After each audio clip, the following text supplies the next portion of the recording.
Ever think maybe MLK Jr.'s philosophy of nonviolence wasn't all from Gandhi? What if his own mother played a bigger role? Oh, absolutely. Today, we're going deep into the life of Alberta Christine Williams King, MLK Jr.'s mother. Yeah. We're using an interview with Anna Malika Tubbs, who wrote the book The Three Mothers. So, you know Dr. King, Which right? source? His famous I Have a Dream speech, Yeah. and how committed he was to nonviolence. Right. Well, did you know that this whole idea was already a huge part of Black communities long before Gandhi? That's actually what's so amazing about Alberta's story. Her life shows this legacy of peaceful resistance, like woven into Black families and organizations like the NAACP. It wasn't some theory, it was how they lived. It was how they survived, honestly. Yeah. Generations of facing just terrible injustice. And Tubbs really highlights how Alberta grew up surrounded by all of this. I mean, just imagine growing up so close to those Confederate monuments, experiencing the Atlanta race riots as a kid, and then later seeing your own son become, well, a central figure in the whole civil rights movement. It's powerful. That's the world Alberta lived in. Yeah. Born in Atlanta, 1903, to a family that was super devoted to both their faith and activism. And you see that playing out so strongly throughout her life. Yeah. Those two forces totally intertwined. Her parents, Reverend Adam Daniel Williams and Jenny Celeste Parks Williams, they started Ebenezer Baptist Church. Right in the heart of Sweet Auburn. Which wasn't just a church, right? No, it was like the center. It was a hub for the whole community. For education, social action, organizing, everything. And Alberta wasn't just watching from the sidelines either. Oh, no, not at all. From when she was little. Yeah. She was in boycotts, marches, you name it. Right. Seeing her parents, these community leaders,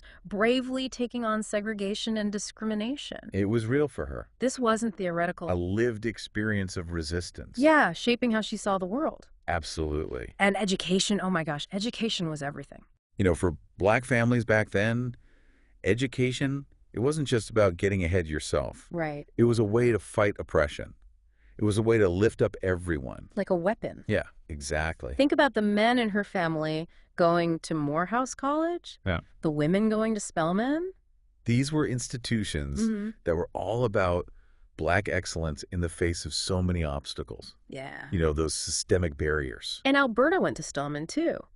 When it was still a high school? Then Morris Brown College. Right. Which is so different from the man she'd later marry. Michael King? Who later became... Yeah, Martin Luther King Sr. Exactly. He hadn't had those same chances, the same opportunities. No, and in fact, she's the one who really encouraged him to get more education. Really? Pushed him to go to Morehouse, helped him get in. Wow. Tubbs even suggests that it kind of flips the script, that idea of women marrying up.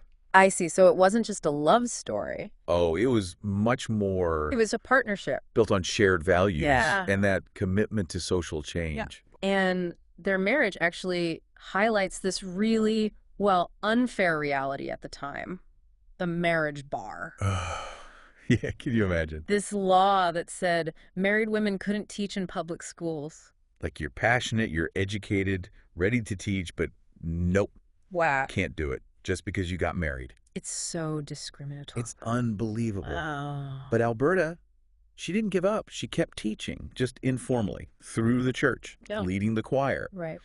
But most importantly, she became this source of knowledge, guidance for her children. Yeah. Especially young Martin Luther King Jr. And that's where her story gets really fascinating, right? She wasn't just raising a family. She was shaping a future leader. Exactly. And not just any leader. A leader who would become, the champion of nonviolent resistance globally on a global scale. There's this powerful story Tubbs tells about how Alberta explained slavery and segregation to young Martin. She didn't hide it from him. No, she was honest. But with this crucial message,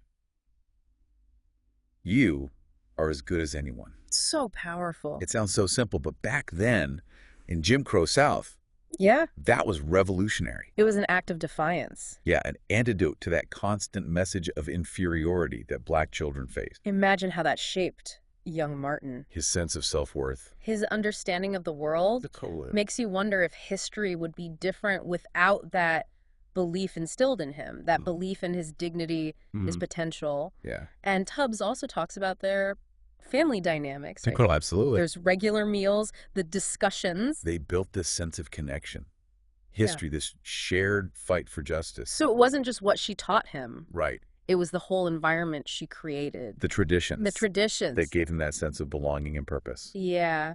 This is where we start seeing those tenets of Black motherhood that Tubbs talks about. These principles that Alberta lived by. And passed on to her children. Including young Martin. Okay, tell me more about these tenets. It feels like this is the core of what made Alberta so influential. Yeah. Not just as a mother, but as someone who really shaped history. Right. Yeah. Okay, so these tenets of Black motherhood, one thing that really struck me was how much they still matter today. Right. Even if you're not, a mother or even a parent, there's this resilience, this wisdom in them that I think we could all learn from. Yeah. But to get back to your question, right. The first tenet, it's about facing the ugliness in the world. Right. Head on. Like not shying away. Yeah. Black mothers, Tubbs argues, they don't have the luxury of shielding their kids from racism, from prejudice.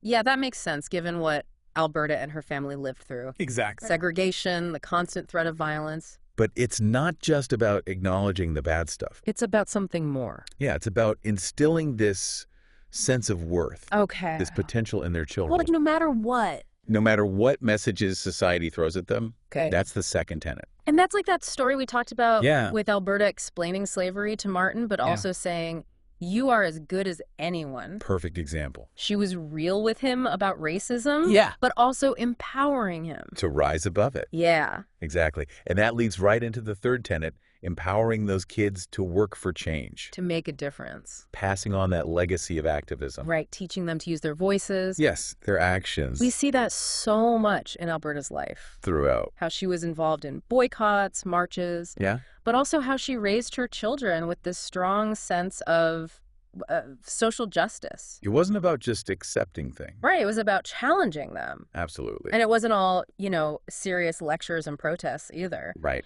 Tubbs talks about the fourth tenet, which is about finding joy and love as acts of resistance. That's so important. Like those family dinners she describes. Yeah, with music, laughter. That connection. That's resistance, too. Yeah. It's celebrating their humanity. Their culture. In a world that tries to take that away. It's incredible how all of these tenets that were just part of Black family life, they shaped MLK Jr.'s philosophy of nonviolence. He didn't just learn it from Gandhi. Right. He learned it from the women in his life. His mother, grandmother. Lived it every day. It makes you realize that social change, it often starts at home. In those everyday acts of courage and love, that shape how a child sees the world. It's so true. It makes you think, how often do we miss those small acts of resistance? Yeah. And how much they actually impact history. This brings us to another part of Alberta's story that's really powerful, especially considering her son's work.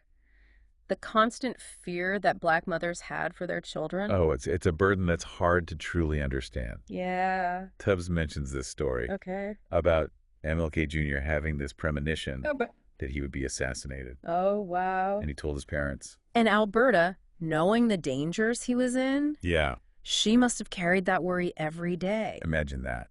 I can't even imagine how hard it was. To support his work. To know the risks. Knowing that his fight could cost him his life. And tragically, it did. But that wasn't the only loss she went through. Right. Her other son, Alfred Daniel King, died in 1969. Under really suspicious circumstances. Found drowned in his pool. And he was a strong swimmer. Yeah, they always thought there was something more to it. Foul play. But the case is still unsolved. So not only did she lose Martin, she lost another son. In this tragic, unresolved way. It's almost too much to think about. It is. But even through all of that, she was still strong for her family and community. That's what's amazing about Alberta. She lived those tenets, those principles of Black motherhood. Yeah. Not just in good times. Right. But when things were horrible. When she was facing these unimaginable tragedies. It's a testament to love, to faith. To that belief in a better future. Even when everything seems dark. And her story doesn't end there. No, it doesn't. 5 years after Martin's assassination, it happened again. Closer to home this time. This is where it gets even more heartbreaking. Yeah. June 30th, 1974. Alberta's playing the organ at Ebenezer Baptist Church. The church her family built? That they nurtured for generations. Right there. She's fatally shot. It's just like her son's assassination. Chilling. It's almost impossible to believe. A mother who had gone through so much. And to die like that. In a place that should have been safe. A sanctuary. It reminds us that the fight for justice, it never really ends. Yeah. That even in places of faith, Of community. those forces of hatred and violence, they can still find you. How did she keep going? Yeah. How did she keep believing, keep loving after all that loss? It's a question that stays with you. It really does. When you learn about Alberta's life, It makes you think about where she found that strength her faith, and the impact she had, not just on her son. but on history. Yeah, American history. And that's what's so important about Alberta's story. She wasn't just a mother. She was an architect of change. Her life, it was all those values that fueled the civil rights movement. Courage. Compassion. A commitment to justice. And those values, they don't go away. They're timeless. Just as important now as they were then. Absolutely. In a world that's still fighting racial injustice, Systemic inequality. Alberta's story is a powerful reminder To be resilient, to have faith. to keep working for a more just and equitable world. So, as we finish our deep dive into the life of Alberta Christine Williams King, let's think about what we've learned What really resonated with you? and how we can use those lessons In our own lives, in communities. her story needs to be remembered, Honored. shared. Yeah. It challenges us to face injustice To nurture potential. and never give up on that hope for a better future. I love that. I think that's a perfect place to end our deep dive. It's been amazing exploring her life with you. And remember, this is just one story. Yeah. There are so many untold stories out there. Waiting to be discovered, to inspire us. So keep exploring, keep questioning. Diving deep. Until next time. It's amazing, thinking about everything Alberta accomplished Oh, yeah. at a time when, well, society really tried to hold Black women back. It's incredible. She didn't just overcome those limitations, she thrived. She really did.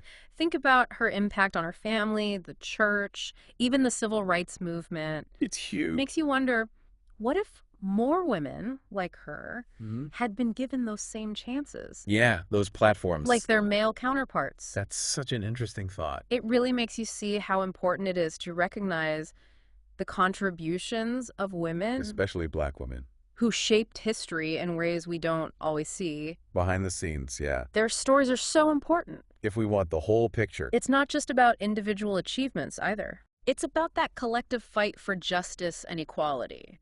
And Alberta's story, it shows how those struggles are tied to personal sacrifices. Yeah, those burdens. The constant worry she must have felt for her children. Knowing the risks they face. In a world full of racism and violence. I can't even imagine. Imagine encouraging your son to be a leader in that movement. Knowing the danger. Yeah, it shows her incredible faith, Belief in a better future. even in those dark times. And we can't forget the tragedies she faced. Losing 2 sons. In such awful ways. It's heartbreaking. But she still kept going. She was so strong. A source of inspiration for everyone around her. It speaks volumes about her character. Their commitment to justice. She didn't let those tragedies break her. She kept fighting for what she believed in. That's what makes her story so powerful. So enduring. A reminder that even when things are bad, hope and resilience can win, And that's a message we all need especially now. as we face our own challenges and injustices. So as we wrap up our deep dive into the life of Alberta Christine Williams King, let's remember the lesson she taught us. Oh, The courage to speak truth to power. Yes. The compassion to lift each other up. absolutely. And that unwavering commitment to creating a more just world. For everyone. Her legacy goes way beyond her family. It inspires us to keep fighting To honor those who came before us. and never give up hope on a better future. That's beautifully said. And I think that brings us to the end of our journey. Into the life of Alberta Christine Williams King. It's been a privilege to explore her story with you. And remember, this is just one of many stories. Waiting to be discovered, to inspire us. So keep exploring, keep asking questions. Keep diving deep. Until next time.